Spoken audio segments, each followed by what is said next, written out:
অবশেষে ডিভোর্স হয়ে গেল জনপ্রিয় কন্টেন্ট ক্রিয়েটর ফারহানা বিথির।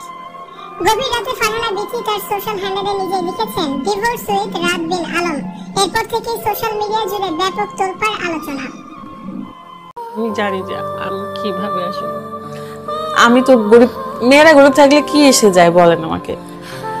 দিন শেষে বিয়ে মেয়েদেরকে করতে হয়, আর বিয়ের পর হাজবেন্ডের উপরে ডিপেন্ড করতে হয়, এটাই স্বাভাবিক। কিন্তু আমার কষ্ট লাগলো। ভিউয়ার্স, পুরো ভিডিওটি শুরু থেকে শেষ পর্যন্ত দেখে অবশ্যই আপনার মূল্যবান মতামতটি জানিয়ে দেন। বাংলাদেশের সবচেয়ে বড় কন্টেন্ট ক্রিয়েটর ফারহানা বিথি, তার জীবনের গল্প সবারই জানা। মা মরা ফারহানা বিথি বড় হয়েছেন বাবার কাছে। ছোটবেলা থেকেই দুঃখ কষ্টে বড় হয়েছে ফারহানা বিথি। তার বাবার বাড়িতে মাটির ঘর এখনো আছে। তার এই কষ্টের কাহিনী সবার মনে ছুঁয়ে যায়। তবে বিথির সুদিন আর বেশি দিন রইল না। ভালোবেসে রাতকে বিয়ে করেছিলেন, সেই রাতই এখন বিথির সাথে থাকতে চায় না। কয়েক মাস ধরেই দুজনের বনিবনা হচ্ছে না। বিথি এই কথা কাউকেই বলতে পারছে না। প্রতিদিনই সংসারে অশান্তি লাগে।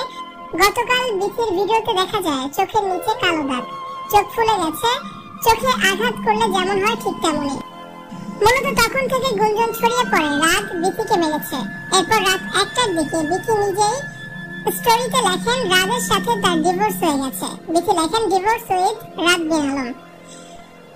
তখনই ছড়িয়ে পড়েছে রাত বিথির বিচ্ছেদের খবর। তবে এই কিছু সময় পর বিথি ডিলিট করে দিয়েছেন সেই স্টোরি। বিথি রাজের প্রেম ভালোবাসার সংসার জীবন সবকিছু খোলা খাতার মতো। নেটিজেনরা সবই জানে। রাজের বিপদে সবসময় পাশে দাঁড়ায় ফারহানা বিথি। তবে বিথিকে এভাবে রাত ঠকাবে কেউ মেনে নিতে পারছে না। 5 দিন ধরে বিথি চলে গেছে তার বাবার বাড়িতে। রাত বিথির সংসারটা এবার বুঝি ভেঙে গেল।